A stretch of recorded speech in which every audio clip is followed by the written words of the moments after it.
The national politics continues to be rippled with sensational updates surrounding the fake Bhutanese refugee scam. As Nepali Congress's influential leader Balkrishna Khan is grilled by the investigation team, more high-profile political bigwigs are likely to get hooked into the multi-million rupees scandal. Even as the police have not made any more arrests since Wednesday, experts feel that this might just be the calm before the storm strikes. Good evening, I'm Abhyuday Shrestha and these are the headlines of the hour. Civil society stages protest programs against institutional corruption witnessed during the fake Bhutanese refugee scandal. Protest programs held in the capitals Naxal and Maitikhar. Parsa police unveil 2 racketeers arrested with the fake Nepali currency worth ₹500,000 rupees. Parsa police say fake Nepali currency worth 9 million rupees seized in the past 4 years from Madhya province. Cyclone Mocha intensifies into a very severe one in the Bay of Bengal. West Myanmar braces for a looming disaster with a highest wind speed of up over 170 kilometers per hour. And Bangladesh snatched a 3-wicket victory over Ireland in the second one-day international. Nazmal Hussain Santo stars with the bat for Bangladesh. At a time when police investigation is ongoing in the fake Bhutanese refugee scam, involving former Deputy Prime Minister, former Home Minister, Incumbent Secretary, among others, the civic society has held anti-corruption demonstrations throughout the country. The leaders of the civic society held anti-corruption demonstrations in the capitals Naxal and Maitikhar today. They have demanded the culprits of the fake Bhutanese refugee scam to be punished. The participants of the demonstration rally encircled Narayan Chowr in Naxal and chanted slogans demanding to curb corruption. The activists have pressurized the government to take action against all the perpetrators of the fake Bhutanese refugee scam. They also demanded for the arrest of CPN-UML Secretary Top Bahadur Raemaji, who is still at large. Former Prime Minister Baburam Bhattarai, Chairperson of Rashtriya Swatantra Party Ravi Lamichhane, among others, participated in the demonstrations held at Naxal. However, people taking part in the rally protested against the participation of Bhattarai and Lamichhane, and they left the demonstration rally right after the protests. Anti-corruption demonstrations were also held today in Biratnagar, Bhairawa, Butol, Pokhara, among other places in the country. Youths also held demonstrations against corruption at Nepali Congress leader and former Home Minister Balkrishna Khan's electoral constituency, Rupendri 3, today. Khan has been arrested for his alleged involvement in the fake Bhutanese refugee scam. The Central Committee meeting of main opposition CPN-UML is currently underway at the party's office in Lalitpur's Chasol. Preparations are being made to conclude the meeting today, which began last Thursday by endorsing the political report presented by party chairperson KP Sharma Oli. Discussions were held on Chairperson Oli's political report yesterday by forming 9 groups. The meeting is making preparations to mobilize the Central Committee members to 753 local levels. At the meeting, the Central Committee leaders drew the attention towards poor grassroots organizations, which they said resulted in the heavy defeat during the recent by-elections. They also said that the episode of Party Secretary Top Bahadur Raemaji has tarnished the image of the party. Prior to holding the Central Committee meeting, the party held its Standing Committee meeting today itself. Hearings on the recommendations made by the Constitutional Council is yet to be held despite the lapse of 2 weeks since the formation of the Parliamentary Committee. This has affected the appointment of the Chief Justice, while the Supreme Court has been functioning without a leadership for 15 months. The Constitutional Council has recommended Acting Chief Justice Hari Krishna Karki for the vacant post, while Binod Sharma, Nita Gautam Dikshit and D.N. Parajuli had earlier been recommended for justices. The Parliament has formed issue-wise Parliamentary Committee. However, parties have yet to finalize the names of members of the Joint Committee, which has affected many committee works. Based on parliamentary regulations, hearings can be organized at the presence of the senior-most member of the committee in case the committee chair has not been appointed. It's time now for our segment Public Pulse, where you text us with your opinion. Public Pulse.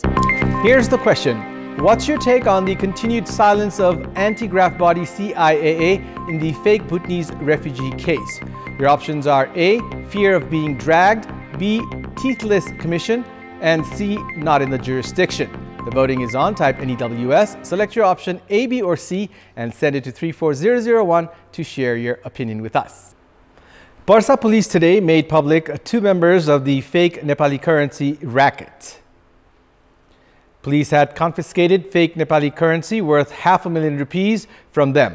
Police identified the 2 members as 34-year-old Ananda Bardhan Singh of Sarlai, Madhubani, and Bara Parwanipur's 36-year-old Om Prakash Shah. The police, acting on a tip-off, had nabbed Singh and Shah from Birganj while they were traveling on a 4-wheeler with Indian registration. Parsa police have said that they have confiscated over 9 million rupees of fake Nepali currency from Madhya province in the past 4 years. It's time now for the international updates.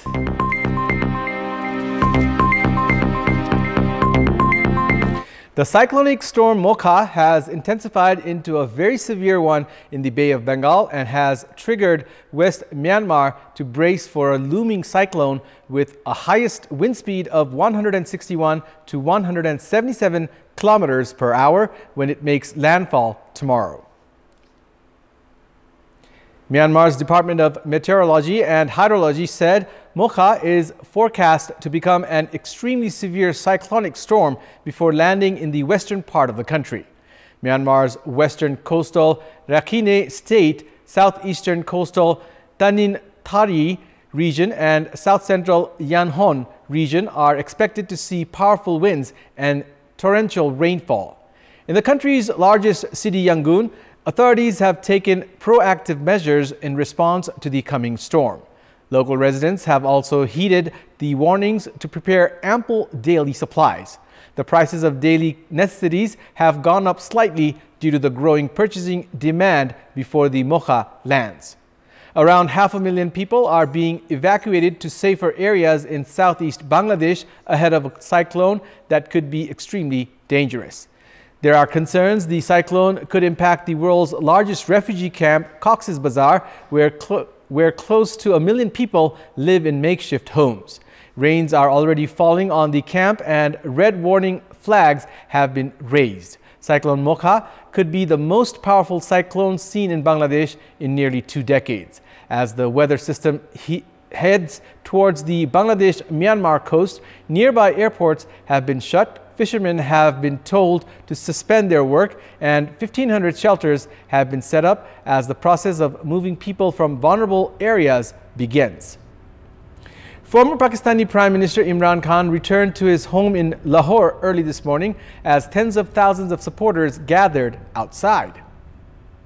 The former cricket star turned politician was greeted with cheers from jubilant supporters who threw rose petals and set off fireworks as his vehicle approached just after 3 a.m. local time.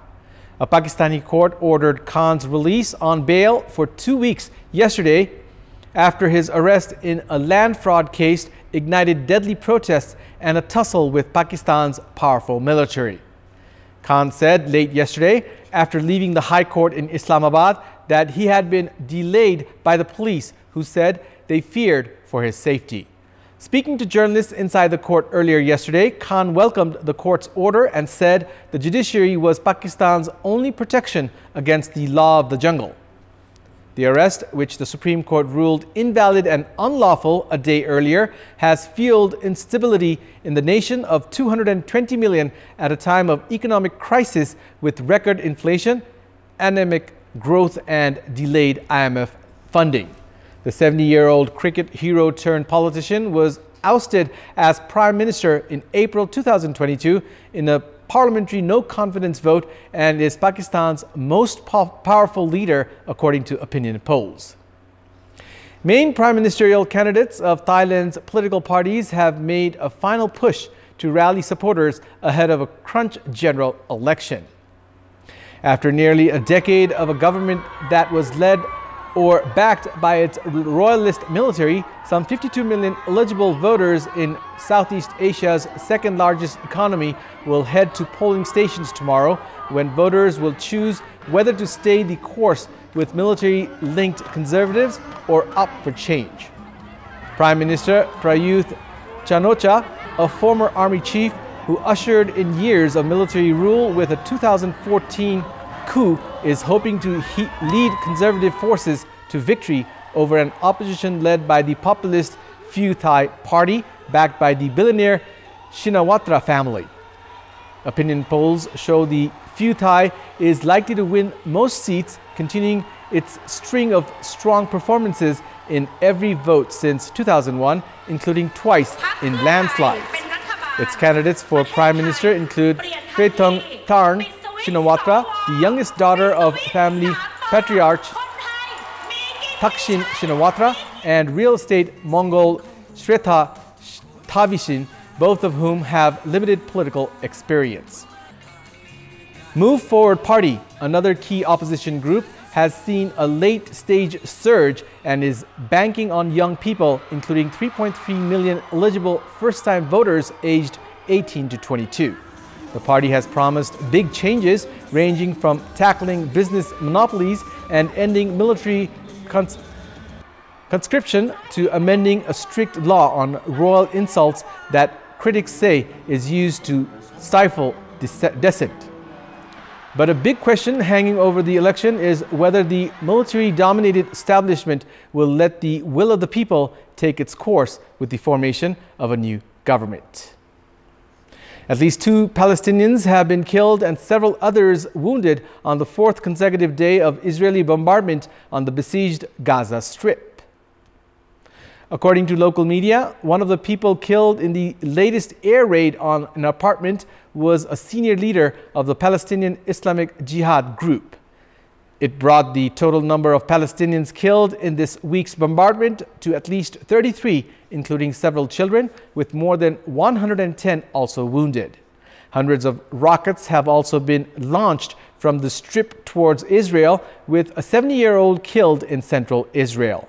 Head of Gaza's Government Information Office, Salameh Marouf, said the enclave has been reeling from the bombardment, adding that at least 139 buildings have been completely damaged so far, while more than 500 have been partially damaged. The UN Refugee Agency has called the humanitarian situation is dire. Elon Musk has named longtime media executive Linda Yaccarino as the new CEO of Twitter, months after he promised to step back from the role. Earlier in the day, Yaccarino had announced that she was leaving her role as chairperson of global advertising and partnerships at NBC Universal. As CEO, Yaccarino will face a long list of challenges that have piled up under Musk's ownership, including an advertiser exodus, service disruptions, regulatory scrutiny, and a growing list of rivals.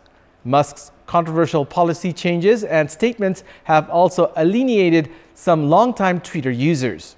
Even as Musk steps back from the CEO role, he will likely still maintain significant control over the future direction of the company.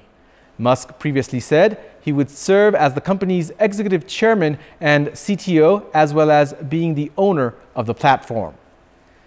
Yaccarino has been at NBC Universal for more than 11 years, returning to the company where she started as a college intern. Before that, she was Executive Vice President, COO of Advertising Sales, Marketing and Acquisitions at Turner Broadcasting, which included CNN at that time. Meanwhile, the loss of Yaccarino comes at a bad time for NBC Universal. Ad revenues are down throughout the media industry, prompting cost-cutting and, in some cases, layoffs across many companies. Snow fell in parts of northern Spain after months without any rain and high temperatures, which made it feel more like summer than spring. The freak snowfall took place in La Raya, a mountainous area of Asturias, while hailstones and heavy rain fell in Mediterranean parts of Spain, including Catalonia and Valencia, after months without a drop of rain. Spain has registered the driest start to a year since records started, with less than half the average rainfall during the first 4 months of 2023. So far this year, Spain has recorded 11 hotter than normal days, more than twice the number typically observed during a full year. We have more news coming up, but right now it's time for another short. That's all for the moment. Thank you for watching. Have a good evening.